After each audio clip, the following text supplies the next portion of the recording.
So much easier before. Hey, Mark. Hello. We're here to talk about digital literacy. So specifically, we're going to start with talking about how digital literacy impacts learning. And we can speak obviously from the Cert 4 training assessment. But this came to a header because of an experience you had recently. Would you like to talk us through that experience? Yeah, so I recently ran an online TAE course, strangely enough, and in it we had probably about 3 or 4 individuals that were limited in what they could actually do in terms of using a computer. Now, I had the literal extreme where I had 2 students that had never used a computer before, that had even purchased a computer for the sake of the course. And I thought, this is quite out there, and this certainly tested my patience, my skills to support other learners, and it really was quite confronting because these students were struggling. Other people were noticing, so how do I manage that tension in the room? And then also, how do I support these learners that are in an online learning environment that is quite foreign and potentially quite intimidating for them as well? So I guess us as spec training, we got together, we started to have conversations around this topic, and it really sparked some new ideas, but also some self-reflection on what are we doing as an organization, how can we help people, what is plausible, what's affordable, and all these different things that came into play with digital literacy. So while we've had people who might have had digital literacy issues in the past, usually it's 1 out of more than 100. Now, we very quickly looked at our processes. We do have a set of digital literacy questions in our enrolment process to see what people can and can't do, and they do have to say they can use Microsoft Word, save documents, save things into a Word doc like a graphics and things like that. So they do have to self-reflect and self-assess before they even enter the program. An issue we had here was that they were put onto the course quite late, and we didn't have time to then reflect on that until now. But it also did make us look at ways we can support the learners both during training and before training. So on the screen now, I'm going to put up 3 links to training courses that we would recommend to people who don't have any digital literacy right now. So feel free to share those around. Everything from Microsoft Essentials through to just basically using computers and the internet. So these are things that we would consider as foundation skills for someone undertaking a training assessment qualification. But there are others out there who say, well, we don't really need to be particularly digitally literate to do our jobs. So what would you say to them? My response would be, what if? What if one day someone comes to you and says, I need you to deliver this course that you're running face-to-face, and I need you to deliver it online? Or what if you have to present someone else's PowerPoint? What if? And I think there's so many, I'm going to be crude and I'm going to say, let's bring it back to the dimensions of competence. Yeah. And I'm going to say there's task skills, there's task management skills, there's contingency management, there's job role and environment skills. And so if you're going to deliver training, you need to be able to do it in multiple formats, in multiple different ways. And it's not just about standing up and speaking necessarily. It's about building in technology and different tools and tactics to be able to deliver your message effectively. And again, crudely, it is in the units of competency. In the foundation skills, it actually does mention your ability to work with technology. So over time, I think we're going to have more and more of a focus on, I guess, effective and deliberate application of technology in the workplace. And I think certainly, yes, let's go timely. COVID, the pandemic, there's been a strong drive towards delivering training online. And I think a lot of trainers are having an identity forced shift. It's like, I could only deliver face-to-face and that would be okay. But now, because of, I guess, company budgets and also seeing online training as a new alternative, there's a new pressure and a new reality that all trainers now facing. It's like, well, I could be great in the face-to-face environment, but if I don't get my skills up in the online delivery mode as well, then I'm going to fall behind. So I think these days, even my 16-year-old daughter can use PowerPoint better than I can. I'm getting old, but I think we need to, as trainers, stay up with the times, and having that openness to learn new things is so important as TA trainers, but also just trainers in general have to have that willingness to learn, ability to adapt, and hunger to stay one step ahead of everything that's going on. So we want to maybe pass this down into three different parts, so to speak. The first part is from an RTO's perspective. So talking with Andrew Shea at the ITECA conference recently, he mentioned that only about 4% of RTOs out there don't deliver training in a digital space. In other words, they're maybe on site doing operator training and things like that, where there is no interaction using anything digital. Now that's 4%. So that means the other 96% of RTOs out there do. And as always, we're training trainers to have, as you said, a transferable skill. So therefore, we don't want them to train for the 4%. We want to train for the 96% of possible employers out there who need them to have this skill set. Even at the level that not only is maybe talked about in the units of competency, but maybe a desire built in during the training that takes them to the next step. So that's from an RTO perspective. The next perspective I want to take is the students, because if you come into a course with a high level of digital literacy, a lot of this stuff will just flow past you and everything's fine. But if you do come in with maybe just the essential amount, then that could be a struggle for you. So we'll talk about that. And then finally, from a trainer's perspective, so as a trainer, what do I need to do to ensure my digital literacy is not only up to speed with the basics, but taking us to maybe another step above that? Where's our desire to learn gone? What can we actually do? Where can we find things out? But we'll also try and find some information for you, and we'll talk about it, where you as a trainer can also get some more advanced skills in digital literacy. So my question then is from an RTO's perspective, why should RTOs ensure that their systems are in place to improve the digital literacy of their students and of their staff? So for students, let's tie it back to the standards for RTOs 2015. And let's say there is an obligation in regards to supporting students for access and equity. Very simple one. In regards to also students and making sure that they feel comfortable to go through a course, if you can capture that information and their levels before they enroll and as they're enrolling, that's going to give the trainer more advanced warning as to what kind of support will be required. And I think any time that within the course materials, you can actually build in how-to videos for how to use Word or how to use the different tools and platforms that are being used for the learning to actually be done on.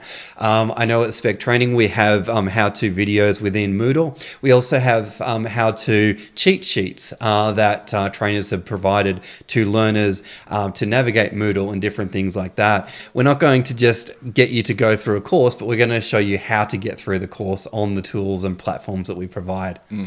So again, from an RTO's perspective, we really do need to stay one step ahead of changes, and we also need to provide the support to the students. So you mentioned the how-to videos, with no less credit to yourself and also Raj Paul, one of our other staff, who said, we really need to figure out how we're going to support students when they've maybe got a minimal exposure to a lot of this information or a lot of these skills. So yeah, you got me starting to create videos that take people from opening a Word document all the way through to creating a complete learner guide, then taking that learner guide and how to create a complete PowerPoint from that learner guide. So those videos have been created mainly for the diploma students, but also in the Cert 4, we have a lot of how-to videos, how to save documents when you're creating them, what not to do. Don't open PDF documents in browsers because they don't save, and things like that. So there's a lot of these little things that we can do to support the students, but also as an RTO, make sure that all our trainers, all our admin staff, everyone knows what level of support we do provide, and also what level of technology we're going to support as well. We did get exposed to, and I love it when people do this, they share on LinkedIn and other social media platforms what sort of new softwares out there. And there's a great Australian company called Canva who's got a great reputation. I had a look at that. Some people from one of my PD sessions was actually really ranting about, or raving about it, I should say, not ranting, raving about it. And it was great. It looks good, really simple to use. So I looked into it. Other things like Captivate and Storyline. A lot of people raved about it, so I looked into it. These things we can use for our online learning.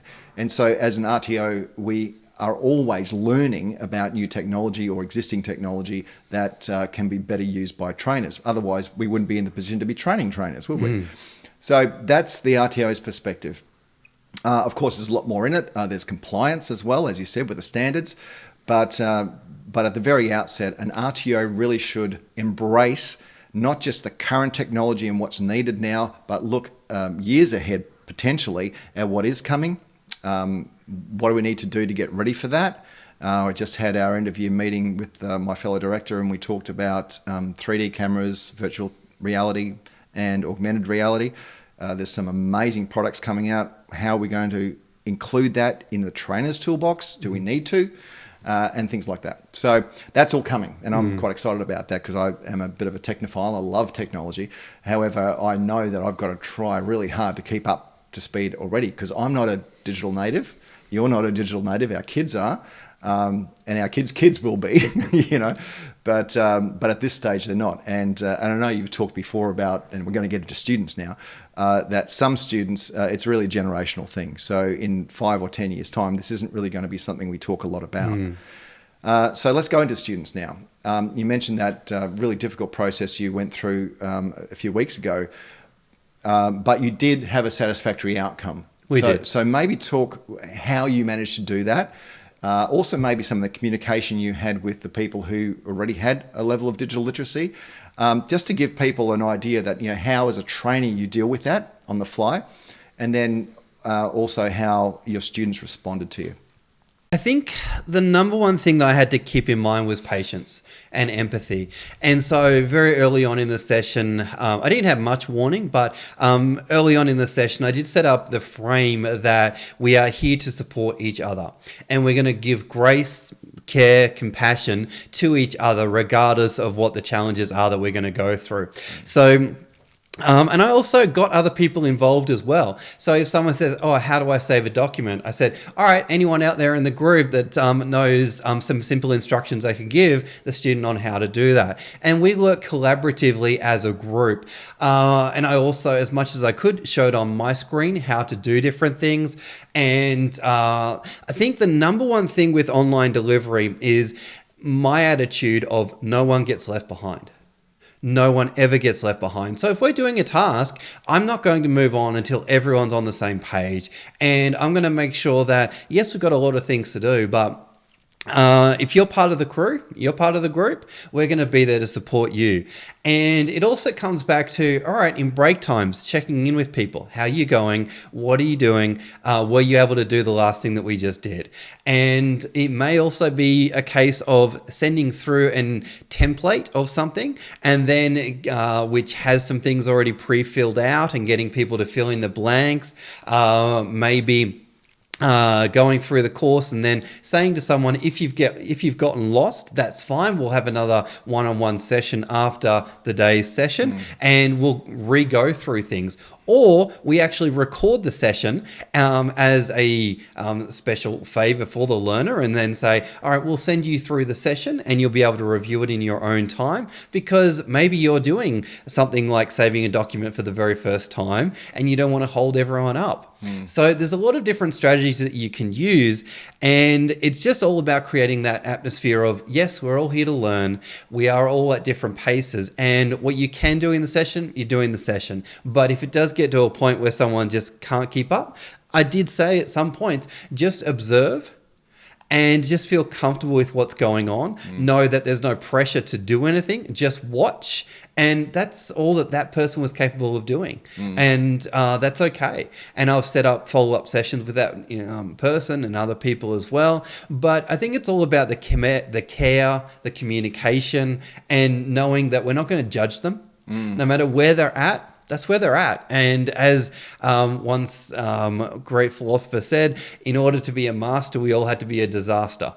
And so when we first start out, we all make mistakes. And once, we've gotten to a certain point in our skills, but we were once at a point where we didn't know anything. And so using Zoom for the first time, it was scary, it was crazy, but we had to get ourselves step out of our comfort zone and do it. But I think as long as we remember to be patient, caring, and empathetic, then a session can always have that air of care and comfort for our learners. But it certainly is challenging. So sorry to break in, but how did the students actually respond? So so we're talking about the students at the moment. What was their response to you? And you'd had responses at two different extremes, really, or not extremes, but at two different levels of digital literacy. So maybe talk through what the students actually said.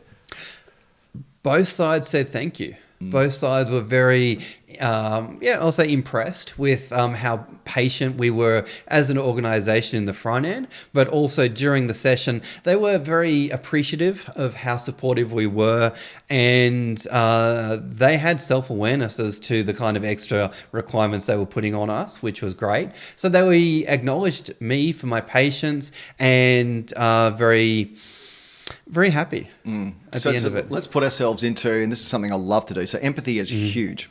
As a trainer, empathy is huge. We know that. If we put ourselves into the shoes of someone who comes onto a course and suddenly they realize, oh, hell, I don't have the digital literacy to be doing this, that puts a lot of stress on them. It won't embarrass them, but it could. So have a think about the feelings they're going through. This is something you do very well and something I know that our other trainers do very well. So if you are a trainer, then put yourself in the shoes of the student who may be undergoing those feelings. What would you like to have said or done during a course? So don't point out when you're doing something wrong, or don't hold everyone else up saying, oh, we'll just wait for Jane, Definitely, no, none of that sort of thing. So dealing with it the way you did, and I know in the past we've had a couple, not many, but a couple of people in similar situations, and again, offering that external support as well. I remember talking to students on Saturdays and Sundays, talking them off the edge, because they, as I said, that emotion's quite extreme, and they can feel really like they've, embarrassed, and they do shut down. And this position is not something I want to be in. How you treat that person is everything. When they do get to that point where they can do the basics, then they start to come along with the rest of the course. And this is the exciting thing about it. It doesn't take that long. No. It only takes a little bit of exposure into the digital world before you start to understand that. A digital screen to a lot of people is a 2D thing. And so when they can see something on there, then they understand it. But as soon as it goes missing from that 2D screen, they don't know where it's gone. Yes. Whereas someone who's maybe more digitally literate realizes that it's just behind that document or in front of that document, or you've reduced it or something like that. And that is a big panic point for a lot of people. Oh, where's my screen gone? And you'll hear that a lot. And so we've created, as you said, the how-to videos that go through, setting yourself up in Zoom as a presenter, and the real basics about, using some of the basic shortcut keys to find those screens again, and what it actually means. They've not disappeared, they've just shrunk down, or they've gone behind the screen that you're looking at. And that's a real shift in the way people look at a screen, especially if they're not familiar with it. So people, like you said, who've only got a computer for the first time, it's not a TV. Yes. It's not a 2D thing. It's not really a 3D thing either, but there's things that happen behind the screen you might be looking at. I just want to tie back to something that you said there about where's my screen. I think that's a great thing, because so many people go through that. I think for me, a big aha moment or a big shift that I had was when I had two screens, because I realized that I could work on a document, I could deliver content at the same time. So shifting from one screen to two screens, that was a big breakthrough for me. Something small, but a big breakthrough for me. So I do encourage all of our students that go through our online courses to have two screens. If you can get two screens, it makes going through any course so much easier. So what would I suggest that trainers say to students? Essentially, I would really recommend, A, don't single people out. B, keep reminding people that we are all in the same boat. And remind people that in life, we all learn from our mistakes. And with digital literacy, that's particularly the case, that we often need to learn what not to do with digital literacy by making a few mistakes, few errors here and there. And I think, where's my screen, or where's my thing, or I've just saved it in the wrong place, or all those kind of things. Unfortunately, there is that learning period, but we learn through all the inconvenience and all the things that we do wrong. So I would just say to a trainer, keep being patient. And sing the Smurf song in the background, whatever you need to do to just be calm and project patience to your learners. But also just know that at the end of the day, if something can't be done in the online session, just create a time later on for that to be completed one-on-one with the trainer, and create that sense of ease, and create a sense of, it's okay, we'll get through it. Yeah. So that actually raises something we didn't talk about in the RTO section, which is cost. The cost of delivering it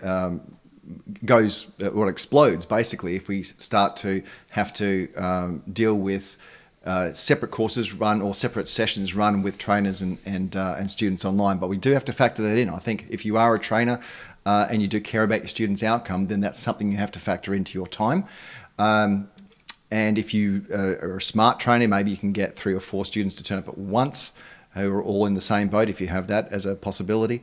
So that's just something to reduce costs. Another thing is to obviously the screening process, which we've talked about in the past. The last step really is trainers themselves. But before we get to that, there's one thing, but across both educators and students, that we really need to try and forge, or foster, which is self-accountability, that desire to actually improve yourself. As a trainer, that's fine. We've got our requirements under the RTO standards to continually professionally develop, and there's so many resources out there. But as a student, how do we get across to them the importance of being accountable for your own digital literacy improvement? It's, I think, having the resources available, so being able to let learners know that there are videos on the platforms. Also, letting them know technological advances that are coming, and let them know what may be required within their industry. Also, tips, tricks, and things that you can use when delivering online, or being a student online, and maybe some different learning strategies. But I think also, ultimately, being a great role model for your learners, and sharing your own personal journey with technology, what you've struggled with, and then also letting them know about new things that you've learnt, letting them know what's working for you, what's not working, and if you are discovering new tools, let them know, but also encouraging them prior to using new technology, going online, watching YouTube clips, making notes of things, and actually having a go. Because I really want to encourage anyone that's doing presentations online, go and watch videos on how to use Zoom. If your company wants you to deliver presentations on Teams, go and watch videos on how to do that. If you're got to use Captivate, go and watch some videos on how to use it. And I think it's all about the mentality of, okay, I've got to do this task. I need to prep myself to be able to do the task and do it well. And I think it's pride in execution. Yeah, at the end of the day, we're a vocational education company, and vocation means job. Yes. You've got to prepare yourself for the next job. Yes. Do your own job right now very well, but prepare yourself to where that job's going to be in 5 years' time. There was some great, in fact, you probably recall 15 to 20 years ago, the jobs that were the top 5 jobs that were going to be filled by students who are graduating school didn't even exist at that point in time. And that has proven to be true. The number one thing kids want to do when they graduate now is be a YouTuber.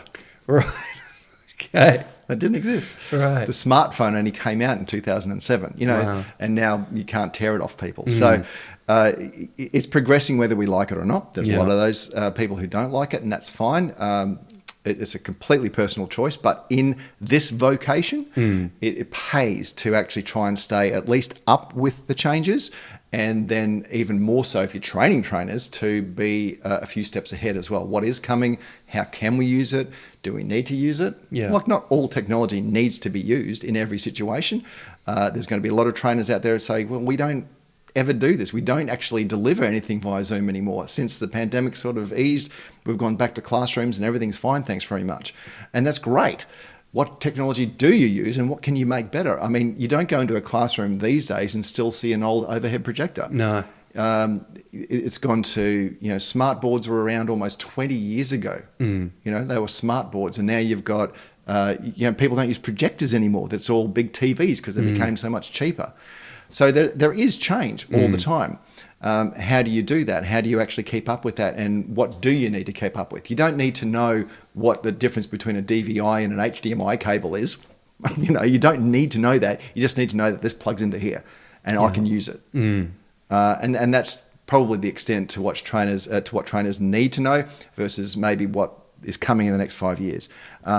And really don't overthink it. What is coming might be exciting to some people, not really apply to your role.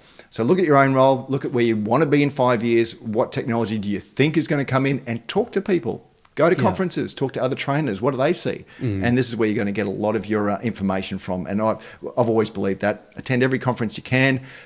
Talk to people in your industry. Talk to people outside your industry. Find out what is happening and what can we do better. Just briefly, and I probably want to end on this, is learning management systems. Okay, from a trainer's point of view, learning management systems are updated regularly. Whether it's a change in learning management system or student management system, or it's an update to the existing one. We're seeing in this year a change from to Moodle 4.0, which is fantastic. It's kind of finally sort of catch up to where maybe Cloud Assess and Accelerate and these other platforms have already been. But that's one example of a change. And as a trainer, you're suddenly in a new environment. If you're used to change, then that's not going to be such a shock. But if you go, no, I just want to do it my way, then it's going to be a struggle in your vocation, in your job, to be able to change and adapt to that. So be adaptable. Yes. That's something to take away. Other than that, digital literacy, prepare for it, advocate it, and also be, when you say advocate, be a role model for other trainers as well. Definitely. Okay, well, thanks very much, Marc. I think we'll finish up on this topic now, but the next topic I'd love to talk to you about will be the good old RTO standards. Not the whole lot, that'd be too long, but we are going to maybe look at standard 1. Sounds good. Okay. Thanks, Dan. So I'll see you guys soon, and we'll talk about the standards in the next video and podcast. If you did want to get any of the links, we're going to share it in the podcast notes, of course, and if you're watching this on YouTube, then it'll be in the description. We'll see you soon.